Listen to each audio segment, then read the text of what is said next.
ऐसे वाला सोना या ऐसे वाला सोना? ऐसे वाले सोने पे ऐसे वाला सोना मिल रहा हो तो क्या ही बात है। आगे जिसकी बारी आती है, ईरान का इंतखाब हुआ है अगली बारी का। स्पेस के बारे में काफ़ी इंटरेस्ट डेवलप हुआ है which is very very positive. एक बर्ड स्ट्राइक जो कि नज़र आ रहा है कि शायद इंजन उससे डैमेज हुए। सेहतमंद ज़िंदगी का ताल्लुक आपके यहाँ से खाली होने के साथ है। हम यहाँ से भरे हुए हैं।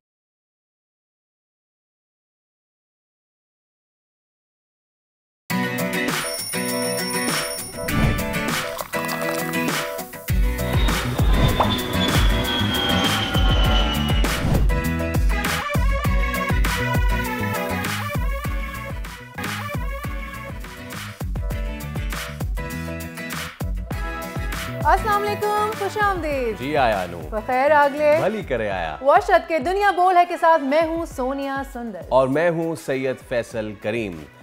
आज है साल 2024 का आखिरी दिन। बहुत सारी तल्ख यादों को लेके आज का सूरज डूब जाएगा, लेकिन कल जब तुलू होगा। लेकिन अच्छी यादें भी हैं। ऑब्वियसली अच्छी यादें हैं, अब बहुत सारी अच्छी यादें हैं, लेकिन बहुत सारी तल्ख यादें भी हैं।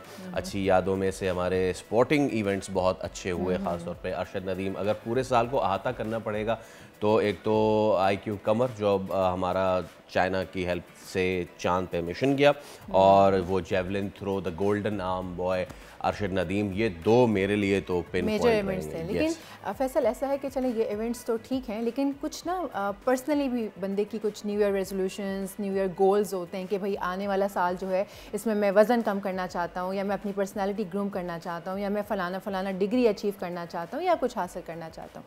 आपके क्या है न्यू ईयर गोल्स? मैं सोना चाहता हूँ। ऐसे वाला सोना या ऐसे वाला सोना? देखें, अगर ऐसे वाले सोने पे ऐसे वाला सोना मिल रहा हो तो क्या ही बात है। वाह, ऐसा हो रहा है ना, कोई आपको बोले कि आपको जो है 9 घंटे सोना है और आपको 9 लाख रुपए मिलेंगे, तो फिर कैसा है ना? है ना? तो भाई ये सीन ये है कि एक मुकाबला हुआ इंडिया में, और वहाँ पे इनकरेज किया गया लोगों के आप आएँ और सो जाएं, और जो ज़्यादा सोएगा वो 9 लाख रुपए जीत जाएगा।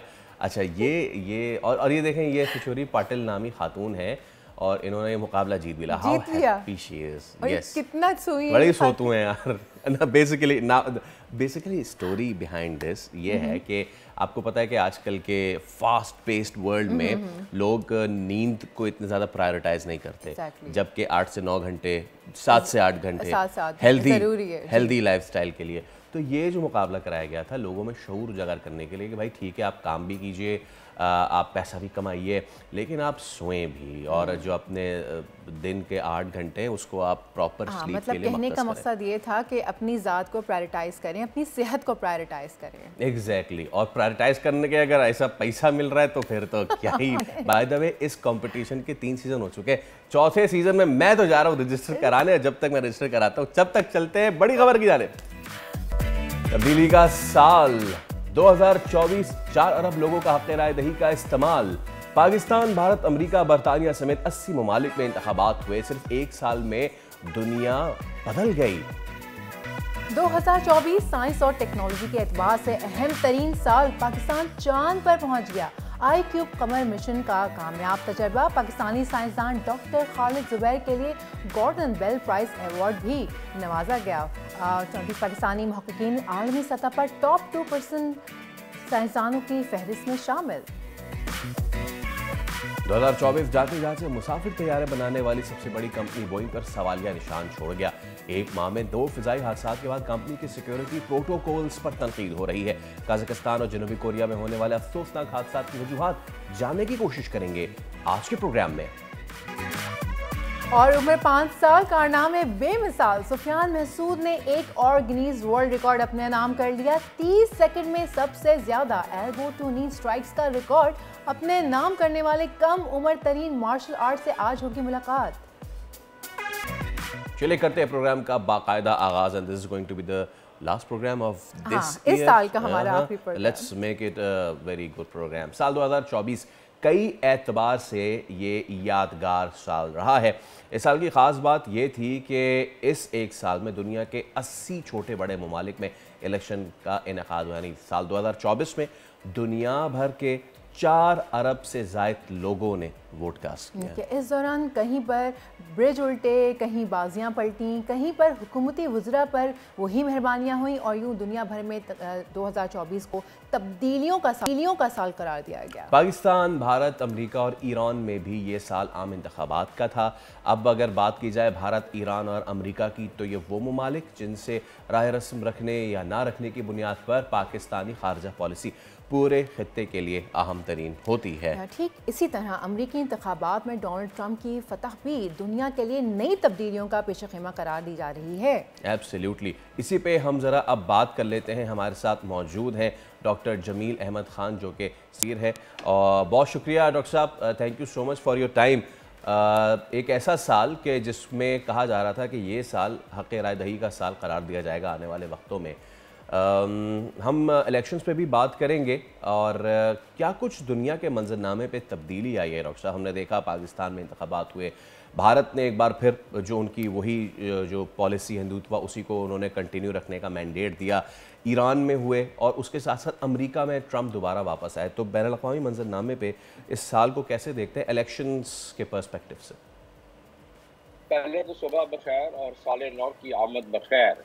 जी, ये बिल्कुल एक साल भूचाल वाला साल रहा और अगला साल हमारी तमन्ना दुआ है कि ऐसा ना हो, लेकिन उम्मीद कम नज़र आती है। अब बात कर लेते हैं, थोड़ा सा अहाता कर लेते हैं। आपने खुद अपने इंट्रो में बयान किया कि इस वक्त इलेक्शंस कितने हुए।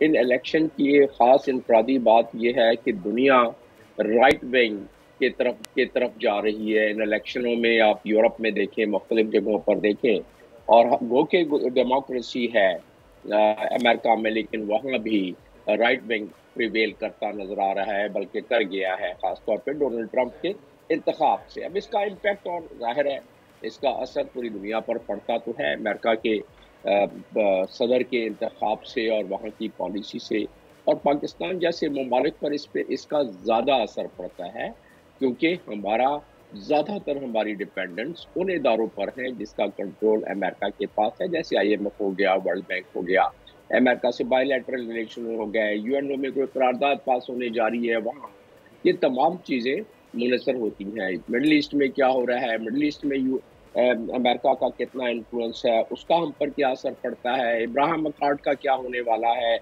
यानी कि अब जब इब्राहिम अकॉर्ड की बात ही हो रही है तो उसकी वजह से जो पूरे खित्ते में सरासमी सी फैली हुई है इजराइल की वजह से, पूरे खित्ते में पहले तो हमास, जहाँ के 50,000 अफराद की शहादत मुकम्मल होने वाली है। बड़े इसे भारी दिल के साथ आदमी इस चीज़ को बयान करता है। ये कहना आसान, लेकिन इसको सोचना बहुत मुश्किल है। और हमारी सपोर्ट और हमारी दुआएं और हमारी तमन्ना और हमारी मेहनत और हमारी काविश उन फ़लस्तीनियों के लिए है जो कि अपनी जानों का नजराना पेश कर रहे हैं अपने इस स्ट्रगल में। और अब उनके तकरीबन 46,000 के करीब हम बात हो चुकी है। और ये भी जुल्म और बर्बरियत कल रात को भी और होती है। उसका बाद में असर ये हुआ कि लबनान पे चढ़ाई हो गई है। लबनान के बाद सीरिया अभी आ गया है। आगे किसकी बारी आती है? ईरान का इंतखाब हुआ है अगली बारी का। देखिए कि कब आती है, आइंदा दिन चंद दिनों में आती है, चंद हफ्तों में आती है, ज़्यादा देर नहीं नजर आता। अब आ जाते हैं बात के पाकिस्तान क्या इन तमाम तपिश को बर्दाश्त करने के लिए मनसूबाबंदी कर बैठा है। मेरे नज़र में, मैं काफ़ी अफसरों से मिलता रहा, मेरे नज़र में अभी उस प्रेपरेशन में, उस तैयारी में बहुत ज़रूरत है मेहनत की, बहुत ज़रूरत है विजुलाइजेशन की, काबिल अफसरों की, जिसकी कमी नज़र आ रही थी मुझे मौजूदा मेरे इस्लामाबाद के बजट में भी। तो हमें तो पहले इसके लिए तैयार होना चाहिए, क्योंकि ये वो अवामिल हैं जो कि साल 9 के दरमियान शुरू होने वाले हैं। लेकिन आप बात कर रहे हैं 2024 की। 2024 में मैंने आपको बता ही दिया, मिडल ईस्ट का, यूक्रेन की वजह से जो कमोडिटीज़ की महंगाइयाँ हुई, अब थोड़ी सा उसका असर कम हुआ है, ख़ासतौर पे गंदम पर, लेकिन और बाकी चीज़ों पर अभी उसका होना बाकी है। फ्यूल पर भी अच्छा असर हुआ है कि फ्यूल की प्राइस से भी कम होना शुरू हो गई, लेकिन आगाज़ में साल के आपने देखा कि काफ़ी ज़्यादा थी। अपने वतन अजीज़ में 2546 के करीब अफराद वो जहाँ बहक हुए, मुख्तलिफ इंसिडेंट्स में बेगुनाह अफराद जहाँ बहक हुए। टेररिस्ट की जो है वो सिर्फ मारे गए 934 के करीब। ठीक है। तो ये अच्छा डॉक्टर साहब, इस पे तो हम अगर हाँ इस पे हम ज़रूर बात करेंगे। एक और बैनुल-अक़वामी मंजरनामे ख़ासतौर पे हमारे ख़ित्ते में बहुत बड़ी चेंज आई, एक बहुत बड़ा shift, and that is Pakistan and Bangladesh political ties. इस पूरे वाक़े को शेख हसीना वाजिद का फॉल होना, उनका वहाँ से राह फ़रार इख्तियार करना, फिर डॉक्टर यूनुस का वापस आ जाना, और फिर पाकिस्तान और बांग्लादेश के दरमियान कई सालों से जो एक डेडलॉक बरकरार था, अब वो दोबारा से the thaw is freezing out, पिघल रही है बर्फ़। तो कैसे देखते हैं इसको आप? ये इतनी खुश आइन बात, ये खुदा का एक तोहफा है कि एक तसल्लुत था इंडिया का बांग्लादेश पर, यहाँ तक कि वहाँ के अफसरान, वहाँ के सेक्रेटरी जब पोस्ट होते थे तो इंडिया की इंटेलिजेंस उसकी कहती थी कि इसको फलानी जगह लगा दो और इसकी फलानी जगह लगा दो वहाँ। तो इस हद तक उनका असर रसूख था इंडियंस का। लेकिन मैं समझता हूँ कि जो जज्बा दिखलाया है बांग्लादेश के हमारे भाइयों ने, वो जज्बा वही है जो पाकिस्तानियत का जज्बा था जब पाकिस्तान उनके आबा व अजदाद ने बनवाया था। आप अगर देखें तो करारदाद पाकिस्तान वो भी बांग्लादेश के ये काबरीन ने उसकी रेजोल्यूशन पेश की थी। 1906 में कायद आज़म साहब के साथ कदम से कदम मिलाना शुरू किया, ये भी वहीं के काबरीन थे। ख्वाजा नाज़मुद्दीन हो गए, मौलाना भाषानी हो गए, फजलत हो गए, आप नाम लें, सारे चीदा नाम आपको बांग्लादेश। तो वो उनकी जो इस वक्त पौध है, अगली जनरेशन है, उनकी औलादें हैं। आप अंदाज़ा करें कि कुदरती तौर पर उनके दिल में जज्बा आ गया। अब रहा सवाल, क्या पाकिस्तान जिस तेज़ी से कदम बढ़ाना चाहिए उन राहो रस्म को इस्तेमाल करने के लिए, जिससे हमें इकोनॉमिक बेनिफिट्स भी होंगे, जिससे हमें कल्चरल बेनिफिट भी होंगे, जिससे हमें जियो पोलिटिकल बेनिफिट्स भी होंगे, हमारी सुस्ती वहाँ भी रही। और अल्लाह करे कि 2025 में वो सुस्ती हमारी न रहे। जिस तरीके से उन्होंने जिना डे वो मना रहे हैं, पाकिस्तान के नगमा बांग्लादेश में वो लगा रहे हैं, हम अभी तक वीज़ा फ्री नहीं कर सके, हम अभी तक जहाज़ का वहाँ कॉरिडोर नहीं दे सके। हमें पता है कि वहाँ चाइना का कितना ज़्यादा सी पैक का सिलसिला शुरू हो गया है। हम सी पैक और BRI में हैं, हम सी पैक कॉरिडोर के लिए कोशिश नहीं कर रहे हैं, एयर कॉरिडोर के लिए, सी कॉरिडोर के लिए, कल्चरल एक्सचेंज के लिए। जो पुराने हमारे प्रोफेसर्स, लेक्चरर्स, हमारे वहाँ के जो आर्टिस्ट हैं, उनके एक्सचेंज के लिए हम इसको जितना जल्दी करेंगे उतना जल्दी हमें दोनों ममालिक को इस्तेफादा होगा। और बांग्लादेश को पता है कि पाकिस्तान और बांग्लादेश अगर अपनी राहो रस्म उसी तरह मना लें जिस तरह उनके आबा अजदाद के जज्बात थे, तो ये दोनों मुल्क बहुत ताकतवर हो जाएंगे। माशी लिहाज से भी, कल्चरल लिहाज से भी, अस्करी लिहाज से भी ये बहुत ताकतवर हो जाएंगे। तो इसमें मैं समझता हूँ कि हमें कोशिश करनी पड़ेगी, हमारे फॉरेन ऑफिस को भी कोशिश करनी पड़ेगी, और हमारे जो लीडरान हैं इस वक्त ईवानों में बैठे हुए हैं, ईवान सदर और प्राइम मिनिस्टर हाउस में, उनको भी इसमें ज़्यादा मुतहरिक होना होगा। ठीक है, ये तकरीर के लिहाज से बड़ी अच्छी बातें सुनने में आती हैं, लेकिन मैंने जो आपको स्टेप्स बताए उन स्टेप्स में बड़ी अभी कमी बाकी है और वो तेज़ी नज़र नहीं आ रही। इससे पहले कि वो मदम हो जाए, इंडिया दोबारा कोशिश कर रहा है अपनी राह रस्म बरकरार रखने के लिए, वो कि मुश्किल नज़र आ रहा है आसानी से, लेकिन अगर हमने वो स्पेस नहीं लिया तो कोई और ले जाएगा। तो लिहाजा हमें इसमें हमें जो है वो तेज़ी दिखानी चाहिए। Doctor Jameel, thank you so much, और एडवांस में very happy new year to you sir. बहुत शुक्रिया आपका, और उम्मीद करते हैं अगले आने वाले साल में भी आपका ताउन इसी का सारी रहेगा। बहुत शुक्रिया डॉक्टर जमील हमारे साथ मौजूद थे। बिल्कुल, अब वक्त हो जाता है एक ब्रेक का। ब्रेक लेते हैं, ब्रेक के बाद वापस आते हैं। Let's take a break.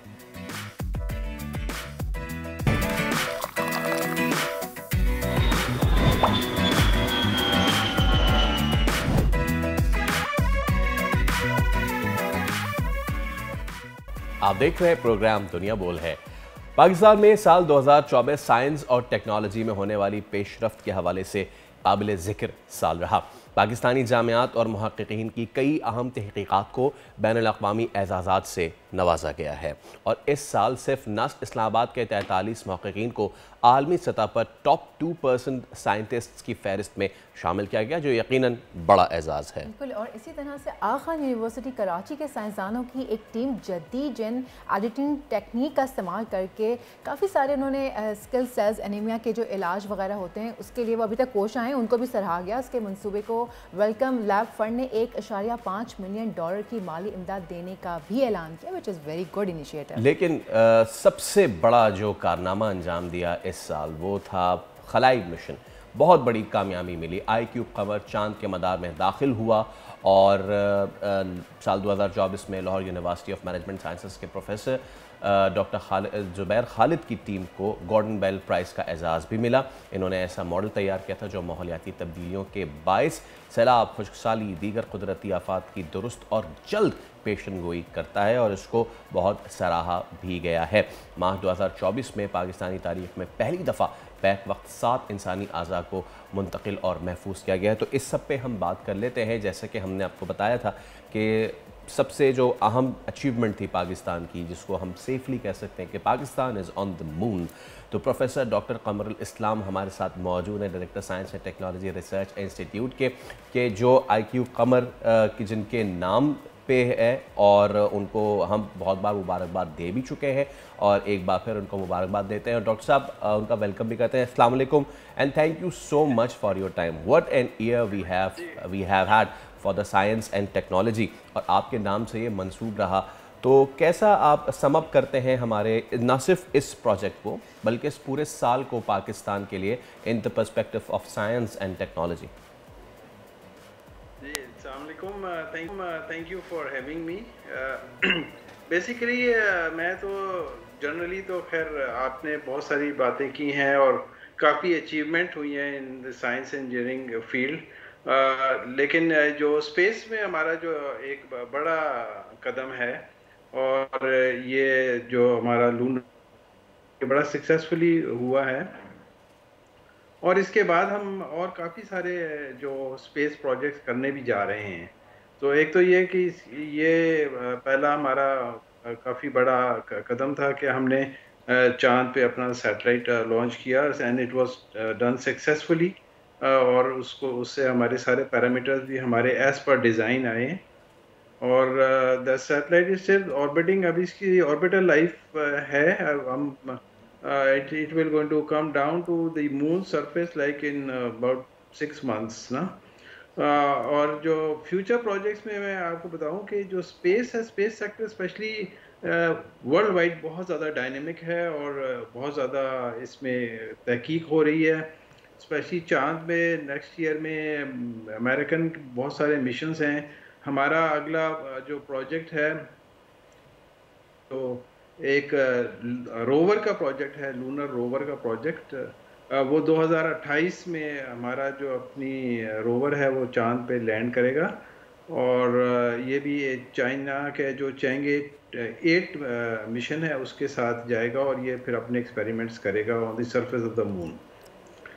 इसके अलावा जो है स्पार्को ने इजनेट के थ्रू जो है पाकिस्तानी एक एस्ट्रोनॉट का प्रोग्राम है जो कि 2026 में होगा और इन्होंने ये जो इजनेट मेंबर्स हैं जो कि इस्लामिक नेटवर्क की कंट्रीज़ हैं उनके स्टूडेंट्स को अपॉर्चुनिटी दी है कि अगर वो कोई एक्सपेरिमेंट्स डिज़ाइन करना चाहें जो कि एस्ट्रोनॉट लेके जाएगा और वो स्पेस में करेगा। तो इन सारी चीज़ों से आप देख सकते हैं कि काफ़ी ज़्यादा पेशरफ्त हुई है और जो यंग लोग हैं उनमें भी स्पेस के बारे में काफ़ी इंटरेस्ट डेवलप हुआ है which is very very positive.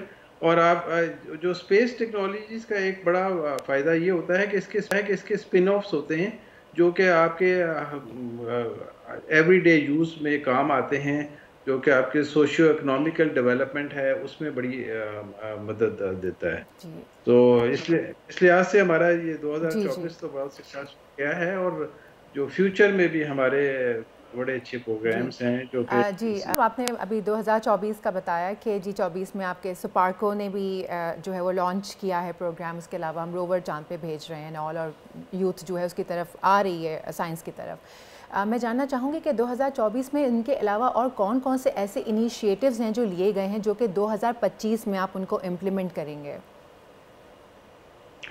Actually space में यही होता है कि आप जो इनिशिएटिव्स लेते हैं उसमें काफ़ी सारे स्टेप्स होते हैं। तो जैसे आप जो अभी 26 में ये जो एक्सपेरिमेंट्स जो शॉर्टलिस्ट होंगे 25 में और 2026 में वो जो एस्ट्रोनॉट्स लेके जाएंगे, तो ये एक स्टेप है। दूसरी बात ये 2028 में जो होगा उसके अभी से फेजेस शुरू हो गए हैं, क्योंकि जाहिर सी बात है आप 2-3 साल मुसलसल काम करते हैं तो रिज़ल्ट मिलता है। तो स्पेस में इसी तरह से होता है कि आप 3-4 साल पहले प्रोग्राम शुरू करते हैं और सो मैं ये कह सकता हूँ कि जैसे रोवर पे काम शुरू हुआ है, इसी तरह से जो बाकी सैटेलाइट और स्पेस प्रोजेक्ट्स हैं उस पर काम शुरू हुआ है और इसके रिजल्ट्स की जो डेट्स है वो अभी तक से अनाउंस्ड हैं। तो 2025 में वैसे ओवरऑल आप देखेंगे कि मून पे और मार्स पे कि भी मिशन बहुत ज़्यादा जाएंगे वर्ल्ड वाइड और so I think that will be in और आल्सो इसके अलावा ये है कि ज़मीन के गिर्द भी काफ़ी नए सैटेलाइट कंस्टलेशंस हैं जो कि होंगे, जो कि आपको बेहतर सर्विसेज प्रोवाइड करेंगे in terms of the internet, in terms of other जो कम्युनिकेशन नेटवर्क। इसके अलावा जो है कुछ अर्थ साइंस के प्रोजेक्ट्स हैं जिसमें आपके ज़मीन के बारे में, वेदर का है और बाकी चीज़ों के बारे में रिलेटिवली ज़्यादा हाई रेजोल्यूशन सिस्टम्स अवेलेबल होंगे। जी, ऐसे कमर साहब, एक जानिब जो है हमारे साइंटिस्ट या जो रिसर्चेस हो रही हैं जामियात में साइंसी तहकीक को लेकर, उसको इंटरनेशनली पजीराई मिल रही है, तो दूसरी तरफ वफाकी सूबाई हुकूमतों की साइंसी पेशरफ में अदम दिलचस्पी एक सवालिया निशान बनती जा रही है। आप इत्तेफाक करेंगे इस बात से? मेरे ख्याल से एक प्राइमरी वजह ये है कि हमें जो है इसको सिनर्जाइज करना चाहिए। दैट मीन्स के जो कि फेडरल लेवल पे या बड़े लेवल पे हो रहा है उनको और प्रोविंशियल को साथ मिलके चलना चाहिए। तो आई थिंक उस केस में फिर ये जो गैप है ये नहीं रहेगा। एब्सोल्युटली।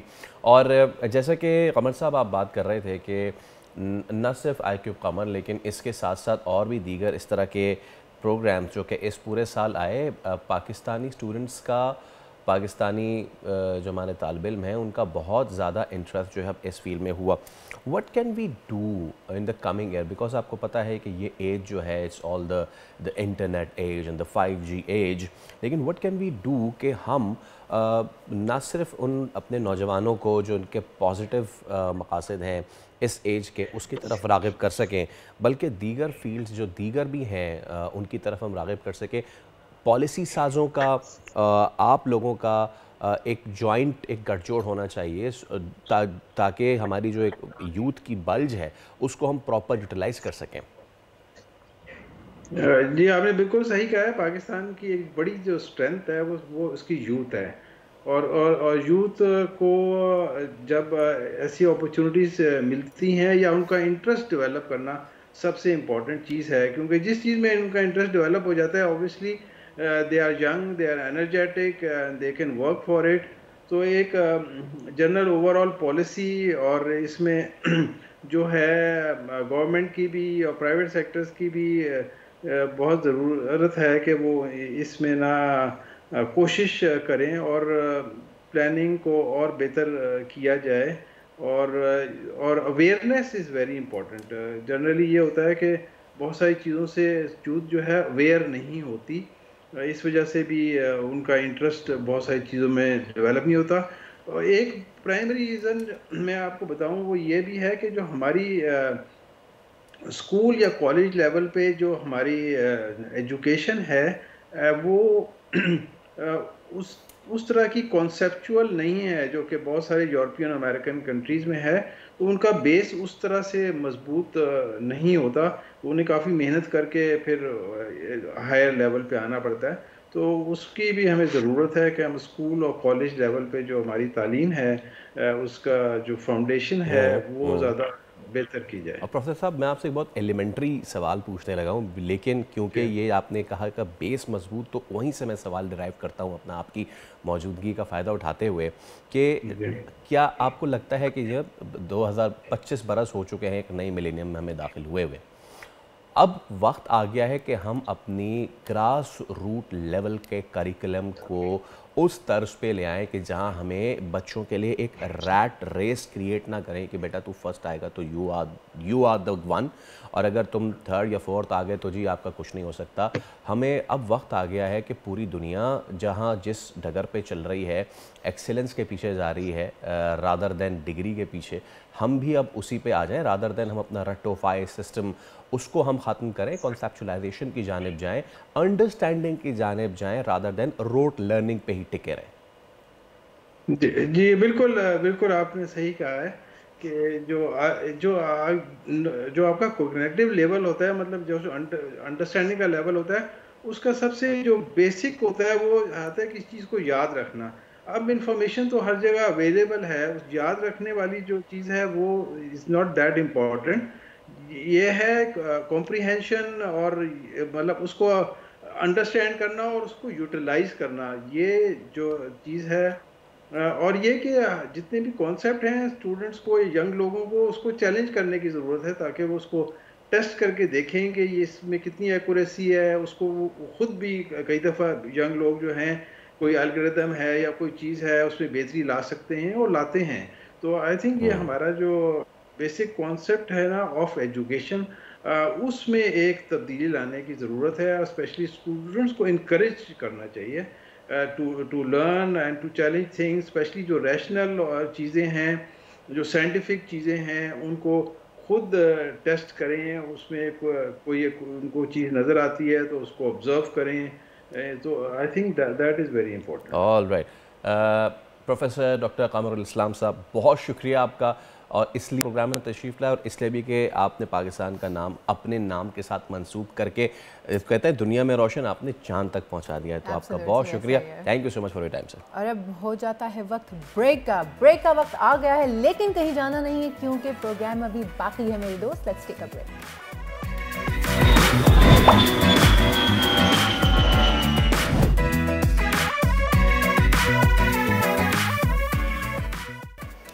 वेलकम बैक जनाब, उम्मीद करते हैं आपका दिन अच्छा गुजर रहा होगा। और अब थोड़ा सा बात करते हैं कुछ स्पोर्ट्स के मैदान से। काइंड ऑफ स्पोर्ट्स का ही मैदान है, नहीं है? पूरा ही स्पोर्ट्स का मैदान है। चलिए, पाकिस्तान के कम उम्र 5 साल मार्शल आर्टिस्ट सुफियान महसूद ने भारत का एक और गिनीज वर्ल्ड रिकॉर्ड जो है वो तोड़ डाला है। कम उम्र पाकिस्तानी मार्शल आर्टिस्ट सुफियान महसूद ने भारत का मोस्ट जो एल्बो टूनी स्ट्राइक्स का वर्ल्ड रिकॉर्ड था वो तोड़ डाला है, वो भी महज 30 सेकंड्स में। वाओ, 56 एल्बो टूनी स्ट्राइक्स इन्होंने किए थे।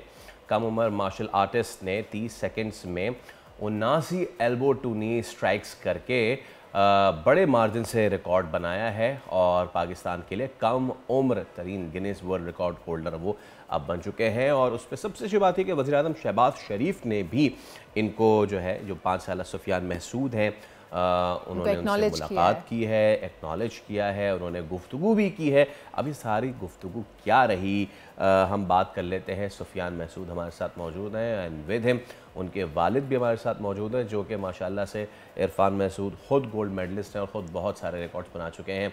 तो इरफान और सुफियान, आपको हम बहुत बहुत खुशामदीद कहते हैं भाई, बहुत बहुत मुबारक हो आपको। सबसे पहले हम बात करने का आगाज़ करते हैं जिन्होंने ये काम किया है, सुफियान, उनसे। भाई सुफियान, कैसे हैं आप? ठीक ठाक हैं? खैरियत से हैं?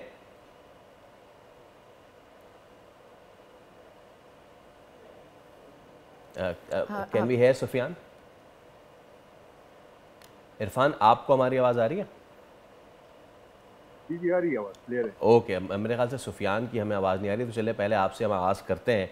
तो कैसा महसूस कर रहे हैं आप? और माशाल्लाह से एक तो इंडिया का रिकॉर्ड तोड़ा है, वज़ीर आज़म शहबाज शरीफ से मुलाकात हो गई है, तो how is the feeling right now? यकीनन ये हमारे लिए बहुत खुशी का मकाम है। सुफियान महसूद पाकिस्तान के कम उम्र एथलीट हैं। इससे पहले भी एक इंडिया का गिनीज वर्ल्ड रिकॉर्ड इसने ब्रेक किया था, ये दूसरा गिनीज वर्ल्ड रिकॉर्ड है जो मार्शल आर्ट कैटेगरीज में, और काफ़ी टेक्निकल गिनीज वर्ल्ड रिकॉर्ड थे। उसके बाद फिर सुफियान को पीएम ने भी इनवाइट किया था पीएम हाउस में, वहाँ पे अप्रिसिएशन वगैरह इसकी की, हौसला अफजाई की। तो यकीनन ये हमारे लिए काफ़ी खुशी का मकाम। जी, अब सुफियान, मैं आपसे बात करना चाहूँगी, क्या आप मुझे सुन सकते हैं? थोड़ा सा आप ऊंचा बोल लें ताकि हम भी आपको सुन सकें। जी जी, जो मुस्कुराहट है वो बता रही है कि आवाज़ आ रही है मेरी। अच्छा सुफियान, ये बताइए, अभी जैसे आपके वालिद से हमने पूछा कि कैसी फीलिंग थी, वो तो उन्होंने बता दिया। हम आपसे जानना चाहते हैं कि जब आपको पता चला कि भाई आपने वर्ल्ड रिकॉर्ड जो है बना डाला है और हर कोई आपकी तारीफ़ें कर रहा है, तो क्या फीलिंग आ रही थी? कैसे लग रहा था? अच्छा लग रहा था। बस मुझे समझ आ गया कि ये एक शर्मीले मार्शल आर्टिस्ट है जो कि काम ज़्यादा करते हैं और बात कम करते हैं। अच्छा इरफान भाई, देखने वालों को ये बताएं, ये जो एल्बो टू नी स्ट्राइक्स होती हैं देखने में बड़ा आसान लगती है ना, खड़े खड़े आपने सिर्फ right elbow left elbow right knee पे लगाना है, तो इतना, लेकिन ये कितना मुश्किल है और कितनी तेज़ी के साथ आपने इनको जो परफॉर्म करवाया, तो कब से आप इनकी तैयारी करवा रहे थे?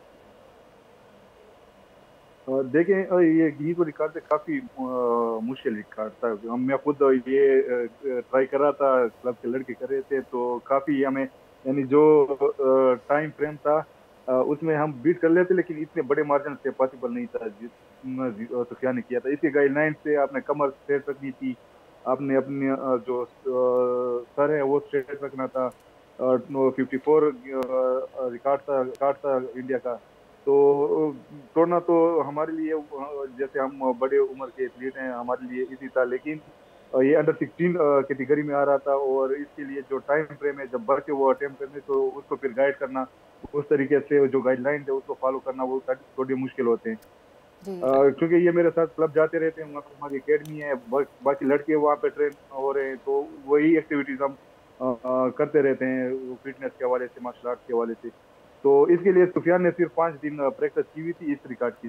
जो दूसरा रिकॉर्ड था उसके लिए 6 महीने प्रैक्टिस, तो कम टाइम में इसने अटेम्प्ट किया। 5 साल सुफियान ने 5 दिन प्रैक्टिस की, रिकॉर्ड तोड़ दिया। क्या बात है। मैं यही बात अभी पूछने वाली थी कि एक तो 5 साल के बच्चे को हैंडल करना, इरफान साहब मैं आपसे पूछना चाहूँगी, 5 साल के बच्चे को हैंडल करना थोड़ा सा मुश्किल होता है, खेल में ज़रा ज़्यादा ध्यान होता है, उन्हें तो उसका पता ही नहीं है ना अभी कि कितना बड़ा वो रिकॉर्ड तोड़ने जा रही हैं। तो आप समझ सकते हैं, क्योंकि आपकी ज़िंदगी ऐसी गुजरी है, गोल्ड मेडलिस्ट हैं आप माशाल्लाह। सो ओवरऑल सुफियान को हैंडल करना आपके लिए कितना मुश्किल था, और उस बच्चे को तैयार करना इतने कम वक्त में, किस तरह से आपने ये सारा कुछ किया? बिल्कुल, हमारी जो एकेडमी है वहाँ पे अब तक 17 स्टूडेंट्स हैं जो गिनीज वर्ल्ड रिकॉर्ड बना चुके हैं। तो पहले जब आपने कोई चीज़ उनको बतानी है तो उनके लिए वो अपना खुद रोल मॉडल पेश करना होता है। मैंने काफ़ी रिकॉर्ड्स आपको ब्रेक किए थे, कुछ क्लब के स्टूडेंट्स थे, उनको भी ये देखा कर रहा था कि ये रिकॉर्ड की तैयारी कर रहे हैं, तो इसकी भी इंटरेस्ट वो बढ़ने लगी कि मुझे भी कोई रिकॉर्ड बता देता कि मैं भी एक गिनीज वर्ल्ड रिकॉर्ड तोड़ सकूं। फिर उसको गाइड करना थोड़ा डिफिकल्ट होता है, लेकिन जब आपको सही तरीके से प्रोसेस पता हो कि बच्चों के किस तरीके से मैंने हैंडल करना है और बड़ों के किस तरीके से गाइड करना है, तो फिर चीज़ें आसान हो जाती हैं। अच्छा, अब ज़रा मैं कोशिश करता हूँ दोबारा सुफियान से बात करने की। सुफियान, कौन सी क्लास में पढ़ते हो बेटा?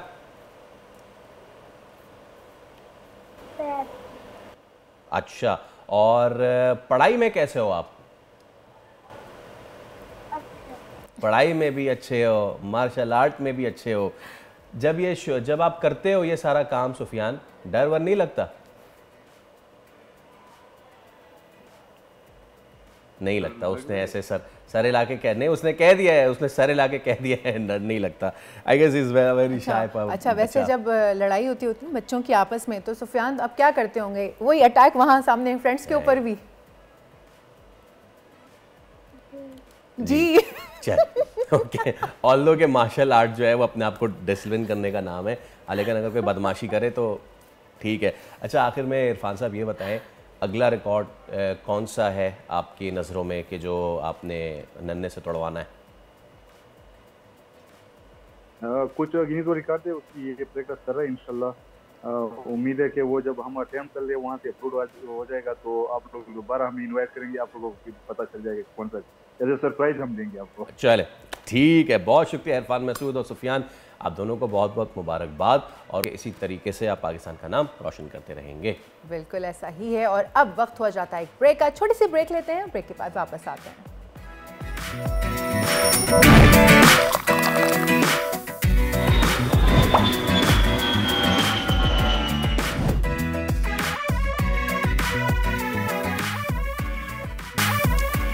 Back once again. जनाब अली, बहुत से लोग तुर्की जाते हैं hot air balloon. I was exactly about to say that। दिल की बात आपने समझ ली मेरे, जो मैं कहने वाली थी। मैं दिल की बात एक और भी अगर आप समझ जाए तो आज आखिरी शो है ना साल का, तो हॉट एयर बलून में अच्छा नहीं, ये है दिल की बात, क्या हॉट एयर बलून। तो जनाब अली चलें अब वो, और हमारे प्रोड्यूसर ने जो है वो हमें शट अप कॉल दे दी कि आप लोग चुपचाप यहाँ बात करें, खाने पीने के बाद बात में करेंगे। हुआ ये कि बहुत सारे लोग तुर्की जाते हैं और कप्पादोकिया जो है उनका सबसे मशहूर डेस्टिनेशन होता है अगर उन्हें हॉट एयर बलून करना है। पाकिस्तान में भी ये शुरू हुआ, और जब पाकिस्तान में शुरू हुआ तो लोग बड़े खुश हो गए कि भाई अब इतना दूर 1.5 लाख का टिकट और 35,000 40,000 का हॉट एयर बलून करके इतना महंगा क्यों करें हम, हमारे तो यहाँ पे हो रहा है मानसेरा में, मानसेरा से थोड़ा आगे बालाकोट में तो हो रहा है।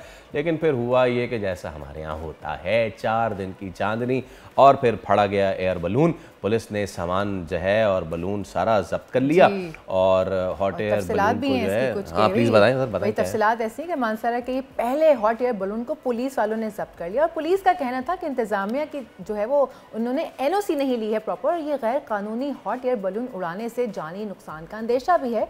और मानसरा के जो तारीखी मकाम है बालाकोट, जहाँ पे पाकिस्तान के पहले हॉट एयर बलून का इफ्तिताह हुआ था, वो 24 दिसंबर को हुआ था, और वहाँ पे काफ़ी लोग आए थे। प्रॉपरली एक लोग आए थे क्या, लोग सेरेमनी हुई थी, लोग प्लान कर रहे थे जाने का, लेकिन ये हुआ सब क्या, लोग एक्साइटेड थे ना कि भाई हॉट एयर बलून पाकिस्तान में पहली बार आया। अब इस पे हम जरा अपडेट ले लेते हैं। कैसर चौधरी हमारे नुमाइंदे हमारे साथ मौजूद है। कैसर, ये हुआ क्या, NOC के बगैर एक तो इफ्तिताह हो गया, इफ्तिताह भी मेरे ख्याल से किसी बड़े शख्स ने आके किया था यहाँ पे, तो बगैर NOC इफ्तिताह भी हो गया, 1-2 फ्लाइटें भी हो गई, और उसके बाद फिर पुलिस ने आके इसको कब्जा, इस पे सारा सामान जब्त कर लिया। तो हुआ क्या है, ज़रा बताएं। जी बिल्कुल, हॉट एयर बलून का जो तजर्बा है वो बालाकोट ईसिया के मुकाम पर किया गया था, जिसका बाकायदा इफ्तिताह जो है साबिक वफाकी वजीर MNA मुस्लिम लीग नून सरदार मोहम्मद यूसुफ ने किया था। लेकिन इसके चंद दिन बाद ही हॉट एयर बलून को बंद कर दिया गया था। इसकी मेन वजूहत जो सामने आई हैं वो हैं NOC की अदम मौजूदगी, सिक्योरिटी खदशात, सेफ्टी मेजर्स वगैरह हैं। महकमा पुलिस के अफसरान से जब हमारी बात हुई तो उनका जो मौक़िफ़ सामने आया है, उन्होंने इसके बंद होने की मेन वजह जो है NOC बताया है। इनके पास NOC नहीं है, जिसकी वजह से पुलिस ने हॉट एयर बलून को कब्जा में ले लिया था, और उनका कहना है जैसे ही मुतलका महकमा से NOC ये लाएंगे तो इनका सामान वापस कर दिया जाएगा। जी चलें, ठीक है। चौधरी कैसर फारूक हमारे साथ आप मौजूद थे। चलिए आगे बढ़ते हैं। साल 2024 जो है वो अब चंद ही घंटे का मेहमान है, और काफ़ी अच्छी खबरें इस साल देखने को मिली। लेकिन साल के आखिर आते आते ऐसे कुछ वाक़यात हुए जिनका जिक्र करना बड़ा ज़रूरी है।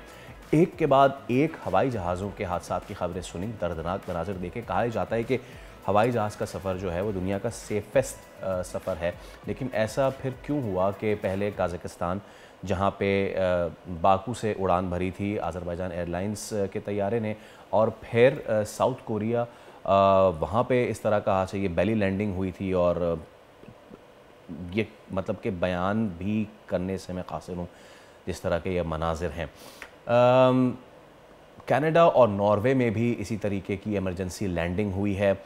2 तैयारों के लैंडिंग गियर में ख़राबी हादसात की वजह बनी, जबकि हैलिफिक्स में लैंडिंग के दौरान एयर कनाडा का मुसाफिर तैयारा आग लगने के हादसे में बाल बाल बच गया, महफूज रहा। नॉर्वे में जो मुसाफिर तैयारा था लैंडिंग के दौरान रनवे से उतर गया। और जब भी बेली लैंडिंग की बात होती है, अगेन ये वाला साउथ कोरिया वाला वो था कि जब पायलट ने बेली लैंडिंग करा दी थी, लेकिन जो रनवे के आखिर में बैरियर था उससे ये जा टकराया।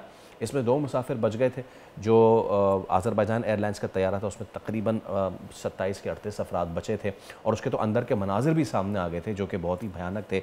इससे हम बात कर लेते हैं। हमारे साथ मौजूद हैं एविएशन एक्सपर्ट इमरान असलम खान साहब।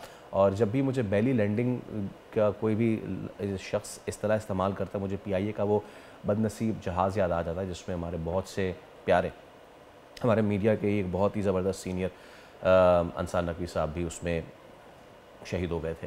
तो इमरान असलम खान साहब, बहुत शुक्रिया आपका, thank you so much for your time.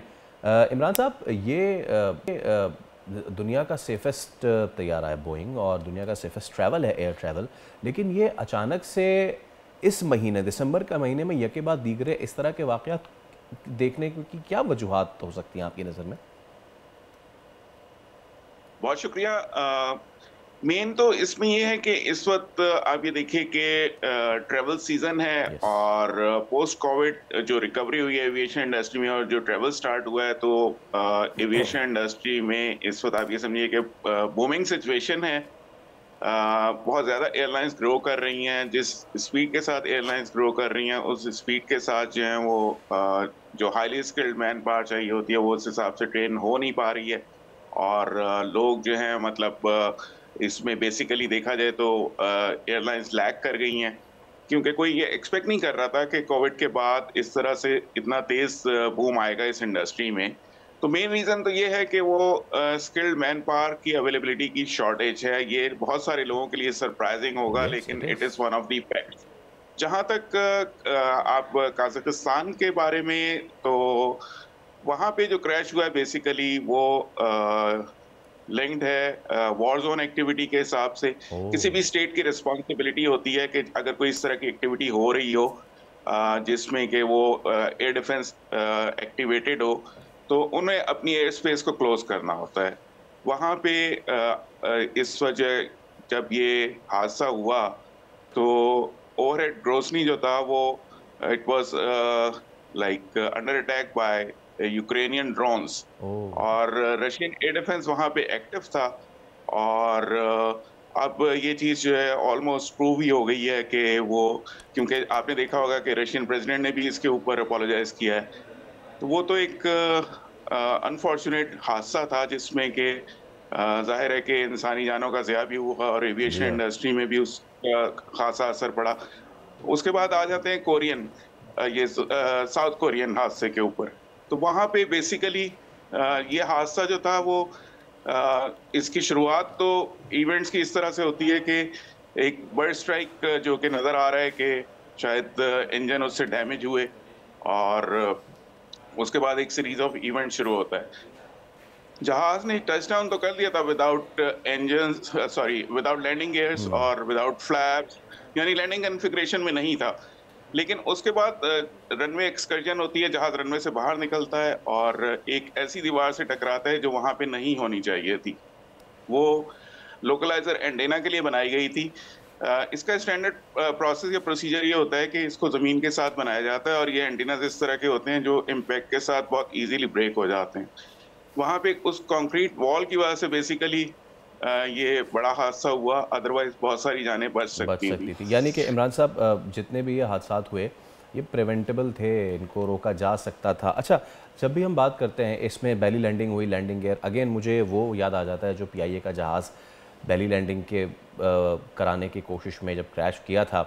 Landing gear का क्या इशू आता है, वो किन हालात में वो नहीं खुलता है, और अगर वो ना खुले तो मुझे उस वक्त के भी एविएशन एक्सपर्ट्स की वो चीज़ें याद हैं कि वो कहते हैं कि जहाज़ को आप झटका दें तो उससे खुल जाता है। तो मुझे ज़रा टॉक मी थ्रू दिस के लैंडिंग गियर के क्या इश्यूज़ होते हैं? अच्छा, नहीं, झटका देना या वो तो एक मतलब एक कोई नॉर्मल प्रोसेस या प्रोसीजर नहीं है इसका। इसमें बेसिकली हाइड्रोलिक सिस्टम से लैंडिंग गियर्स ऑपरेट होते हैं और बोइंग जहाज में जो है वो हर इंजन में एक हाइड्रोलिक सिस्टम होता है, उसके अलावा एक इलेक्ट्रॉनिक या मतलब स्टैंड बाय इलेक्ट्रॉनिक सिस्टम होता है जिससे के लैंडिंग गियर्स को खोला जा सकता है। इसके अलावा अगर ये सारे सिस्टम भी फेल हो जाएं तो एक मैनुअल सिस्टम होता है और उसमें लेवर्स होते हैं जिनको आप पुल करते हैं। लेवर पुल करने के साथ उनका डोर ओपन होता है और फिर वो ग्रेविटी के साथ डोर्स ओपन हो जाते हैं। तो बहुत ज़्यादा रिडंडेंसी है कि लैंडिंग गियर जो है वो खोले जा सकें। नॉर्मली मतलब क्या होता है, जैसे इस केस में भी मुझे नज़र आ रहा है कि बहुत हेस्ट के साथ लैंड करने की कोशिश की है क्रू ने। अब वो जो सिचुएशन थी अंदर बर्ड स्ट्राइक के बाद, आपको पता नहीं होता कि कॉकपिट के अंदर स्मोक आ गया है या केबिन में स्मोक आ गया है।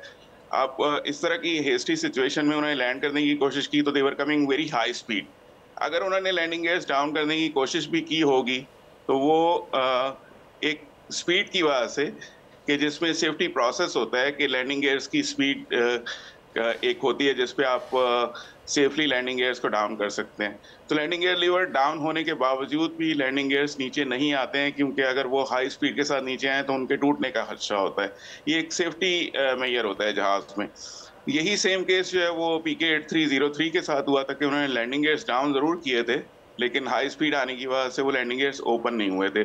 तो इसमें भी ये पॉसिबिलिटी है कि वो हाई स्पीड आ रहे थे, और हाई स्पीड उनके आने की मुख्तलिफ वजूहत हो सकती हैं। हो सकता है उनका दूसरा इंजन भी फेल हो गया होगा, क्योंकि जिस तरह टीयर ड्रॉप उन्होंने प्रोसीजर अडॉप्ट किया और वो जिस तरह लैंड कर रहे थे, तो एनीथिंग इज पॉसिबल। अब ये तो इन्वेस्टिगेशन के बाद ही चीज़ें सामने आएंगी कि उसमें क्या हुआ। तो लैंडिंग गियर्स खोलने के बहुत सारे तरीके होते हैं, लेकिन अनफॉर्चुनेटली जब इस तरह का कोई हादसा होना होता है तो वो स्विस चीज इफेक्ट वाली बात होती है।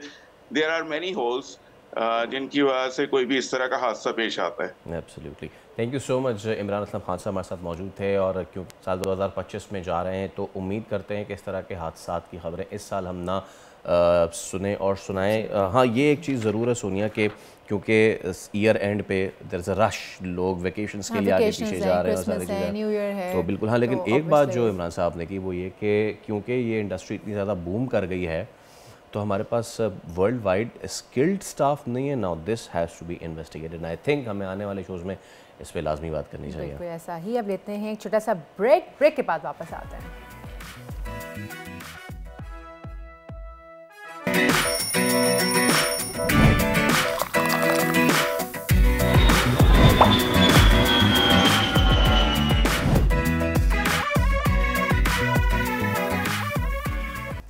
वेलकम बैक जनाब। मौसम की अपडेट्स के साथ मैं हूं सोनिया सुंदस। महकमे मौसमियात के मुताबिक आज पाकिस्तान के ज़्यादातर शहरों में मौसम सर्द और खुश्क रहेगा। जाते जाते दिसंबर में मुल्क भर में सर्दी की शिद्दत बरकरार रहेगी। गिलगित, बल्तिस्तान और बालाई इलाकों में बर्फबारी के बाइस अस्तूर के बालाई इलाकों का ज़मीनी रास्ता भी मुंतका हो गया है। बलूचिस्तान के शुमाली अजला में भी शदीद सर्दी बरकरार है। पंजाब और KPK के मुख्तलिफ अजला में सर्दी के साथ साथ शदीद धुंध का राज भी बरकरार है, जिसके बाइस कई मोटरवेज जो हैं वो बंद कर दी गई हैं, ब्लॉक कर दी गई हैं। दूसरी जानिब बलूचिस्तान के शुमाली अजला में शदीद सर्दी के बाइस लोग घरों तक ही महदूद रह गए हैं। अहम शहरों की दर्जे हरारत की बात करें तो आज हमारे अपने शहर कराची में जो टेम्परेचर है मिनिमम वो होगा 10 और मैक्सिमम जाएगा 27 तक। स्काई क्लियर रहेगा, सूरज चमकता रहेगा। लेकर चलते हैं आपको हैदराबाद की जानिब। तो हैदराबाद में आज मिनिमम टेम्परेचर जो है वो है 11, मैक्सिमम जाएगा 25 डिग्रीज तक। पार्टली क्लाउडी रहने का इम्कान है। मीरपुर खास की मैं बात करूं तो मीरपुर खास में आज मिनिमम टेम्परेचर होगा 10, मैक्सिमम जाएगा 24 डिग्रीज तक। बात करते हैं हम नवाबशाह की। तो नवाबशाह में आज जो मिनिमम टेम्परेचर है वो होगा 7, पार्टली क्लाउडी रहेगा और मैक्सिमम टेम्परेचर जो है वो होगा 23 डिग्रीज तक। लाड़काना में आज जो मिनिमम टेम्परेचर एक्सपेक्टेड है वो है 6 और मैक्सिमम जाएगा 24 डिग्रीज तक। पार्टली क्लाउडी रहने का इम्कान है। गवादर में आज बादलों का राज रहेगा और उसके साथ साथ मिनिमम टेम्परेचर होगा 16, मैक्सिमम जाएगा 24 डिग्रीज तक। गवादर के बाद लिए चलते हैं आपको कोयटा की जानिब। तो कोयटा में आज मिनिमम टेम्परेचर एक्सपेक्टेड है वो है 1, क्लाउडी रहने का इम्कान है, जिसके बाद सर्दी बढ़ जाएगी ऑब्वियसली और मैक्सिमम जाएगा 16 डिग्रीज तक। लेकर चलते हैं आपको मुल्तान। तो मुल्तान में जो आज मिनिमम टेम्परेचर एक्सपेक्टेड है वो है 6 और मैक्सिमम जाएगा 20 डिग्रीज तक और हवाएं चलती रहेंगी। लाहौर का जो आज टेम्परेचर है वो होने वाला है मिनिमम 4 और मैक्सिमम जाएगा 16 तक और यहाँ पे भी ठंडी हवाओं का राज बरकरार रहेगा। फैसलाबाद में आज मिनिमम टेम्परेचर होगा 5 और मैक्सिमम जाएगा 19 डिग्रीज तक। शहर इक़्तिदार यानी कि इस्लामाबाद में आज मिनिमम टेम्परेचर होगा 4 और मैक्सिमम जाएगा 18, पार्टली क्लाउडी रहने का इम्कान है। और इस्लामाबाद के बाद हम बात करते हैं जनाब मरी की, यानी कि उसी के पड़ोस की। तो मरी में टेम्परेचर होगा 3 मिनिमम और मैक्सिमम जाएगा 12 डिग्रीज तक और पार्टली क्लाउडी रहने का इम्कान। मरी के बाद पेशावर की बात करते हैं। तो पेशावर में आज टेम्परेचर जो मिनिमम होगा वो होगा 3 और ज़्यादा से ज़्यादा 18 डिग्रीज तक रहने का इम्कान है। मुजफ्फराबाद में आज मिनिमम टेम्परेचर जो है वो होगा 4, पार्टली क्लाउडी रहने का इम्कान, साथ साथ मैक्सिमम टेम्परेचर होगा 19 और स्कर्दू में सबसे आखिर में स्कर्दू का जो आज दर्जा हरारत है वो जो मिनिमम है वो होगा -11, जी हाँ, और मैक्सिमम भी जो होगा वो -3। तो क्या होगी वहाँ सर्दी की हालत, ये आप जान सकते हैं। सो ये थी आज की वेदर अपडेट्स, लेकिन आपको कहीं जाना नहीं है क्योंकि ब्रेक का वक्त तो आ गया है। लेकिन आफ्टर ब्रेक हमारे पास एक फिटनेस गुरु मौजूद है जो आपके सवालों का जवाब भी देंगे। फेसबुक पर हम बोल्ड ब्रेकिंग्स पर लाइव भी होंगे और हमसे चिट चैट करेंगे, फिटनेस के हवाले से बात करेंगे। तो let's take a break, break के बाद मुलाकात होती है।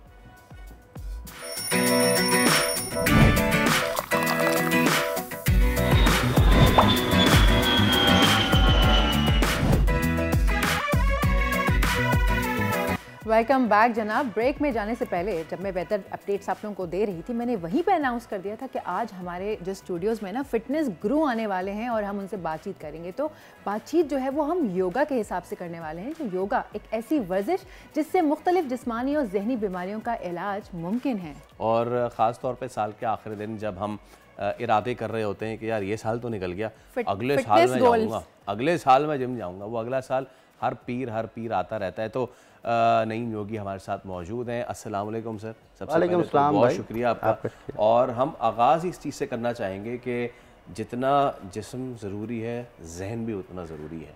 माइंडफुलनेस योगा के थ्रू कैसे अचीव की जाए? बहन ने बात की कि जिस्मानी बीमारियां और जहनी बीमारियां डिवाइड किया है 2 हिस्सों में। योग इसको कहता है कि आज के दौर में जहनी बीमारियां हैं, जिस्मानी बीमारियां उसी की वजह से हो रही हैं, सॉफ्टवेयर इशू है। फिज़िकली प्रॉब्लम्स जितने आपको फील हो रहे हैं, आपके ऑर्गन्स काम नहीं कर रहे, वो आपके मेंटली जो है वो आप डिस्टर्ब हैं, आपका सॉफ्टवेयर डिस्टर्ब हो चुका है, विंडो करप्ट हो चुकी है क्योंकि हम अपने साथ मौजूद नहीं हैं। जब दिमाग आपका जो मुख्तलिफ थाट्स के साथ भरा होता है, देखें गुज़रा हुआ कल जो है वो गम है, आने वाला कल जो है वो परेशानी है, खुशहाली वो है जो हाल के अंदर जुड़ा हुआ है। जी, खुशहाल लफ्ज़ बड़ा खूबसूरत है कि जो हाल में है वो खुशहाल है, जो हाल में नहीं है वो खुशहाल नहीं हो सकता। तो थॉटलेस पोजीशन जब तक इंसान अचीव नहीं करता तब तक वो सेहतमंद ज़िंदगी की तरफ नहीं आ सकता। सेहतमंद ज़िंदगी का ताल्लुक़ आपके यहाँ से खाली होने के साथ है। हम यहाँ से भरे हुए हैं, मुख्तलिफ ऐसे वायरसेस हमने अपने दिमाग में डाल लिए हैं। देखें, मैं अगर किसी के बारे में बुरा सोचता हूँ तो उसको नुकसान नहीं होता, उसका नुकसान सबसे पहले मुझे ऑर्गन्स पे होगा, मेरे ऑर्गन्स डिस्टर्ब होंगे। वो जो आपकी जो नेगेटिव थॉट्स हैं वो इफ़ेक्ट करती हैं आपके स्टमक को, वो इफ़ेक्ट करती हैं आपके लिवर को, आपके हार्ट को, आपके जो नर्वस सिस्टम के ज़रिए अटैचमेंट दिमाग की वो जिस्म के साथ है। तो जब हम किसी भी चीज़ को नेगेटिव वे में सोचते हैं, और लोगों को हर वक्त सोचते हैं, हर वक्त कोई ना कोई ऐसी चीज़ें सोचते हैं, दिमाग के अंदर जो है वो भरा रहता है, दिमाग मुख्तलिफ ऐसी नेगेटिव थॉट्स के साथ जिसको हम वायरसेस बोलते हैं, तो विंडोज़ करप्ट हो चुकी है। और इसीलिए अरादा पुख्ता की आपने जो बात की कि अरादा पुख्ता कैसे किया जाए, जब तक आप थॉटलेस नहीं होंगे आपका अरादा पुख्ता नहीं हो सकता। अब थॉटलेस होने के लिए जो गलतियां हैं जो हम कर रहे हैं, जो थॉटलेस नहीं हो पा रहे, उसमें सबसे बड़ी गलती ये है कि हम अपनी सेंसेस को बंद कर बैठे हैं। इंसान आज का सेंसलेस है, जहाँ पे फिज़िकली बैठा होता है वहाँ मेंटली मौजूद नहीं होता, उसकी सेंसेस काम नहीं कर रही होती। हम देखे बगैर ज़िंदगी गुजार रहे हैं। सबसे पहली सेंस है आँख। जब आप देखते हैं आपका दिमाग वहाँ रुक जाता है। जब तक आँख काम करती रहे आपके दिमाग में थॉट नहीं आ सकती। जब आपकी आँख खुली है, काम नहीं कर रही, तो आपकी दिमाग थॉट से भरी हुई है। आपने देखा होगा गहरी सोच में कोई बंदा होता है तो उसकी आंखें खुली होती हैं और वो सोच रहा होता है, और आप उसकी आंखों के सामने कुछ भी करते रहें उसको पता ही नहीं चलता, इशारा भी करें वो सुनता ही नहीं है, ना वो सुन पा रहा होता है, क्योंकि दिमाग हेल्ड हो जाता है मुख्तलिफ जगहों पे जाके। तो एक सेंस हमने छोड़ी देखने की। सबसे पहले आप दर्शन शुरू करें। अच्छा, इसको दर्शन कहते हैं, दर्शन की मशक है। दर्शन कि जहाँ पे भी आप बैठे हैं चीज़ों को देखें, इर्द गिर्द देखें, कलर्स को देखें। आप अपने रूम में जब जाएं तो आप अपने रूम्स के कलर्स को देखें। रूम के आप अपने रूम में नहीं देखते तो आपको टैबलेट लेनी पड़ती है नींद की। जब तक आप देखना शुरू नहीं करेंगे, प्रेजेंट मोमेंट में नहीं आएंगे, जहाँ पे आप मौजूद हैं वहाँ पे आप नहीं आएंगे, तो आपको नींद कैसे आ जाएगी? दिमाग तो भरा, फाइलें खुली हुई हैं बहुत सारी। मोबाइल जैसे फाइलें ज़्यादा खोले हेल्ड हो जाता है, लैपटॉप हेल्ड हो जाता है, तो ये भी तो हेल्ड हुआ पड़ा है। फिर दूसरी सेंस है सुनने की। ठीक है, हम समात के ऊपर काम करें, जहाँ पे हम बैठे हुए हैं यहाँ की आवाज़ों को सुनें। तवज्जो, हमारी तवज्जो यहाँ पे होनी चाहिए। जब कान सुनते हैं तो दिमाग सोचता नहीं है, ऑर्डर ले रहा है, सुन रहा है, दे नहीं रहा। सोचता तब जब उसमें ऑर्डर दे रहा होता है। फिर तीसरी सेंस है सूंघने की, स्मेल करना मुख्तलिफ चीज़ों को, जब इंसान खोया होता है उसको स्मेल नहीं आती, प्रेजेंट होता है तो स्मेल आती है, जब कोई महसूस करता है। चौथी सेंस है आपकी टेस्ट की। हम खाना खाते हुए इतनी बातें करते हैं कि खाने के टेस्ट नहीं लेते, और या फिर मोबाइल पे लगे होते हैं। अच्छा, अब इसकी मैं एक ऐसी भयानक जो है मतलब है कि जो बीमारी है वो बताने लगा हूँ कि जो खाना खाते हुए बातें करते हैं उनको सबसे पहले ब्लोटिंग होगी। ब्लोटिंग की बड़ी वजह खाना खाते बातें करना है, उसके साथ हवा अंदर जाती है। Nice, yes. अगर आप खामोशी से खाना खाते हैं बड़े तवज्जो के साथ तो हवा अंदर नहीं जाएगी, आप खाना खाएंगे आपको ब्लोटिंग नहीं होगी। आप इसको करके देखें, एक्सपेरिमेंट करें। हमने बहुत सारे लोगों पे एक्सपेरिमेंट किए इसकी, हम इसलिए वसूख के साथ बोल रहे हैं कि ब्लोटिंग की वजह खाना खाते हुए बातें हैं। पेट में जो गैसेस बन जाती हैं, खाने के बाद फूल जाता है, बातें ना करें, आप पूरा चबा के खाएं, उसको टेस्ट लेके खाएं, तवज्जो के साथ खाएं।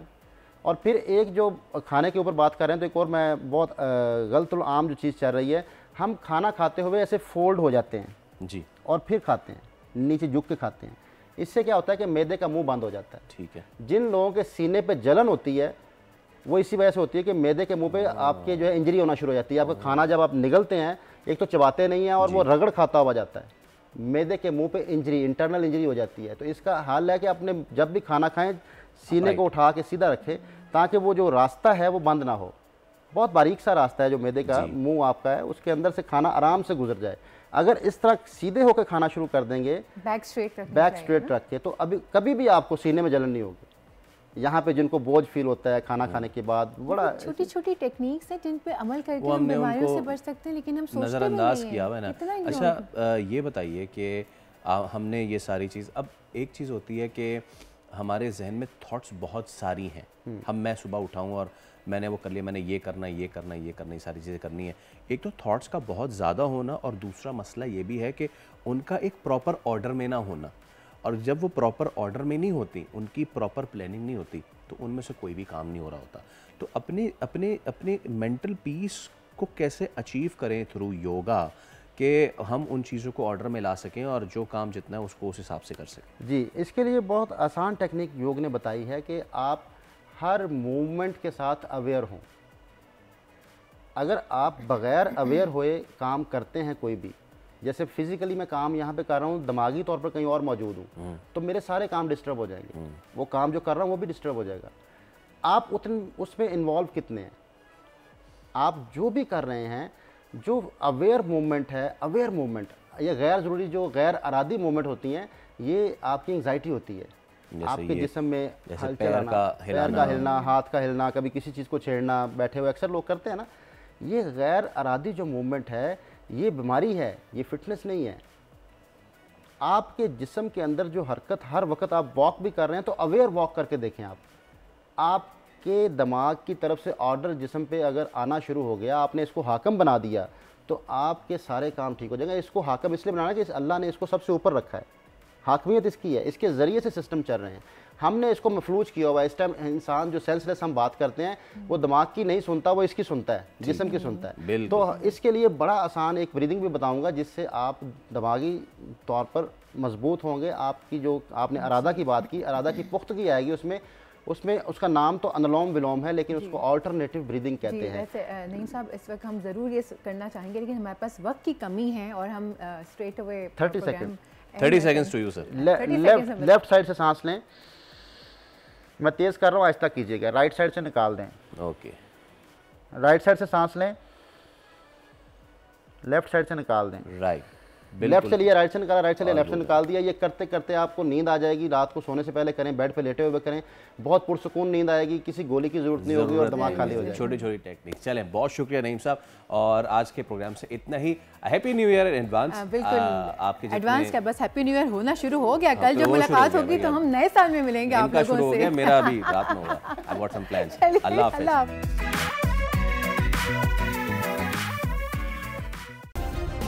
सब्सक्राइब करें और बेल दबाएं ताकि कोई खबर रह न जाए।